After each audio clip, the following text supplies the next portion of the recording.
students. Today we discuss about the chapters 3, system softwares. Okay, and today the topic is language processor. In previous class we discussed about the softwares, hardware, system softwares, and application software, operating system, and extra. Okay, and today we discuss about the language processor. What is language processor?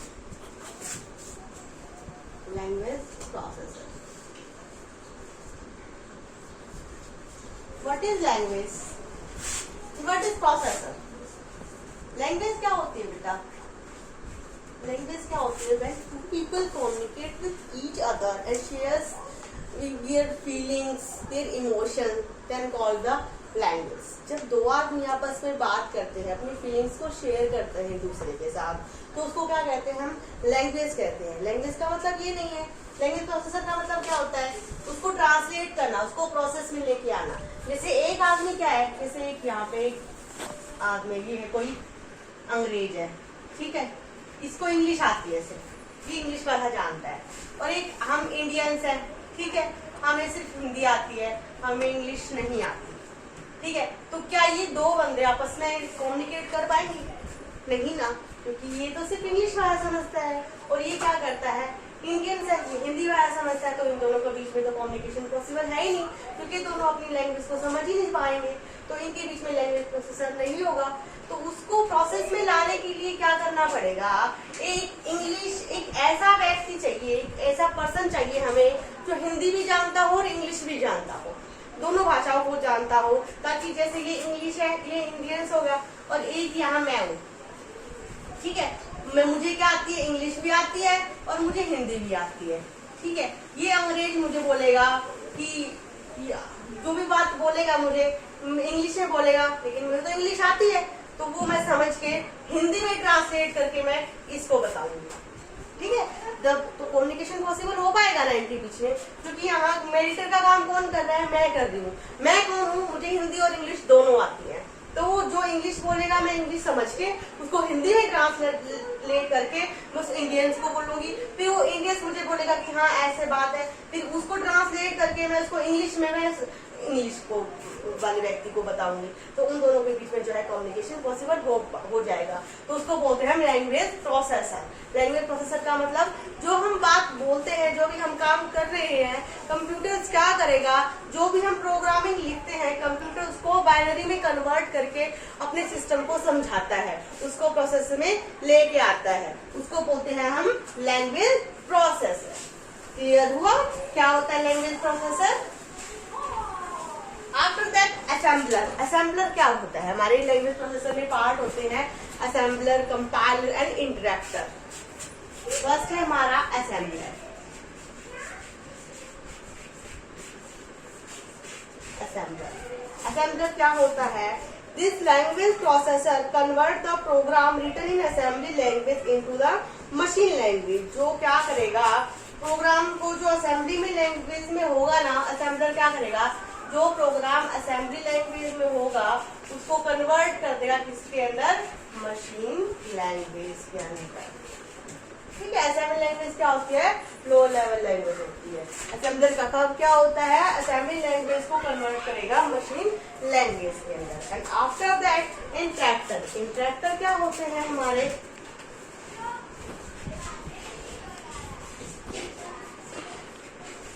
Interrupter क्या करते हैं? This language processor convert A high level language program into the machine language by converting and executing it's line by line. Interrupter क्या काम करेगा?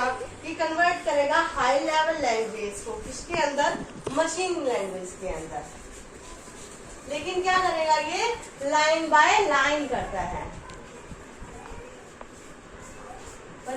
Means क्या है? Programme written है. पहले एक प्रोग्राम को क्या करेगा? एक लाइन को क्या करेगा? हाई लेवल लैंग्वेज के अंदर मशीन लैंग्वेज में कन्वर्ट करेगा. फिर नेक्स्ट लाइन आती है, फिर थर्ड, फिर फोर्थ, ऐसे मतलब लाइन बाय लाइन करेगा ये. और कंपाइलर क्या काम करेगा? कंपाइलर करेगा,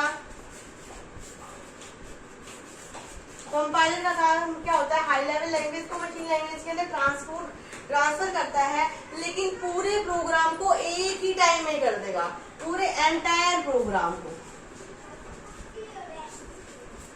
ये करता था लाइन बाय लाइन, लेकिन कंपाइलर क्या करेगा, एंटायर प्रोग्राम को ही कन्वर्ट कर देगा, हाई लेवल लैंग्वेज प्रोग्राम को मशीन लैंग्वेज के अंदर कन्वर्ट कर देगा। ये होता है हमारा compiler. Compiler it also convert the high level program into the machine language, but the conversion manner is different। लेकिन इसका conversion manner क्या है, इंटरप्टर से क्या है, डिफरेंट है। डिफरेंट कैसे है, क्योंकि इंटरप्टर क्या करेगा, लाइन बाय लाइन प्रोग्राम को एग्जीक्यूट करेगा, लेकिन कंपाइलर क्या करेगा, कंपाइलर पूरे प्रोग्राम को ही एकदम से एग्जीक्यूट कर लेगा। ये होता है डिफरेंस इंटरप्टर और कंपाइलर के बीच में। Then it converts the entire high level program in one go and report all the error of the program along with the line numbers. If we combine interpreter and compiler, अगर हम क्या करेंगे, combine करेंगे दोनों को, it gives the best combination for high level program translate into the object code। तो क्या करेगा, ये हमें better result provide करता है। तो ये आपको क्लियर हुआ, लैंग्वेज प्रोसेसर क्या होता है, असेंबलर क्या होता है, इंटरप्टर और कंपाइलर क्या होते हैं। असेंबलर क्या करेगा, असेंबली लैंग्वेज को कन्वर्ट करेगा मशीन के अंदर। इंटरप्टर क्या करेगा, हाई लेवल लैंग्वेज को कन्वर्ट करेगा मशीन के अंदर, but line by line. And compiler क्या करेगा, पूरे प्रोग्राम को, एंटायर प्रोग्राम को ही कन्वर्ट कर देगा, हाई लेवल लैंग्वेज प्रोग्राम को मशीन लैंग्वेज के अंदर। क्लियर हुआ, what is assembler, interrupter and compiler। And the next is utility software। What is utility software?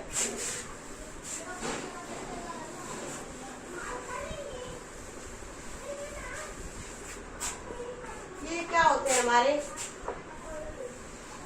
Hardware, इसको हम बोलते हैं हार्डवेयर। हार्डवेयर मीन्स एक डब्बा, अगर कंप्यूटर है, कंप्यूटर के अंदर कोई सॉफ्टवेयर ही नहीं है, तो हार्डवेयर क्या होगा, कि डब्बा होगा। हार्डवेयर में क्या आता है, सॉफ्टवेयर। सॉफ्टवेयर क्या होते हैं, सेट ऑफ इंस्ट्रक्शंस। देन क्या होते हैं, एप्लीकेशन सॉफ्टवेयर। एप्लीकेशन सॉफ्टवेयर क्या होते हैं, जो किसी स्पेसिफिक पर्पस के लिए यूज होते हैं, वो होते हैं हमारे application software. Okay, and then this is the utility software. Utility software, utility software क्या करते हैं, जो हमारे सिस्टम को मैनेज करने का काम करते हैं। अगर हमारे सिस्टम के अंदर कोई एरर है, वायरस आ गया है, हमारे कंप्यूटर के अंदर मेमोरी में प्रॉब्लम्स है, कंप्यूटर हमारा हैंग हो रहा है, मेमोरी से रिलेटेड कोई प्रॉब्लम है, सारी प्रॉब्लम्स कौन सॉल्व करता है, हमारा यूटिलिटी सॉफ्टवेयर ये सॉल्व करता है। इसको बोलते हैं utility software. Hardware software and the application software use for the specific purpose. और द साइड में जो हो गया हमारे, ये हो गया यूटिलिटी सॉफ्टवेयर। यूटिलिटी सॉफ्टवेयर क्या होते हैं, they are the helpful program that ensure the smooth functioning of the computer. Some utility helps you back up the data, some help remove updated files or recover data that has been accidentally erased, some make it easy find and arrange the information you need। मतलब जो data हम कई बार जो data backup चाहिए हमें, कोई data erase हो गया है, वो डाटा इरेज हो गया क्या है, सेकंड दिन में चला जाता है, तो हमें उस डाटा का बैकअप चाहिए, वो डाटा वापस चाहिए, तो सारा काम कौन करता है, यूटिलिटी सॉफ्टवेयर करता है। क्लियर हुआ, क्या क्या हुआ, language processor, assembler, interpreter and compiler, what is the utility software. आज का टॉपिक हमारा यहाँ तक। कल हम करेंगे यूटिलिटी सॉफ्टवेयर के पार्ट्स, क्या क्या पार्ट्स होते हैं इसके अंदर, कि क्या क्या काम करता है, फाइल को कैसे मैनेज करता है, वायरस को कैसे स्क्रीन करता है, इंक्रिप्शन क्या होते हैं, डिक्रिप्शन क्या होते हैं, हम नेक्स्ट क्लास में करेंगे। Okay, thank you.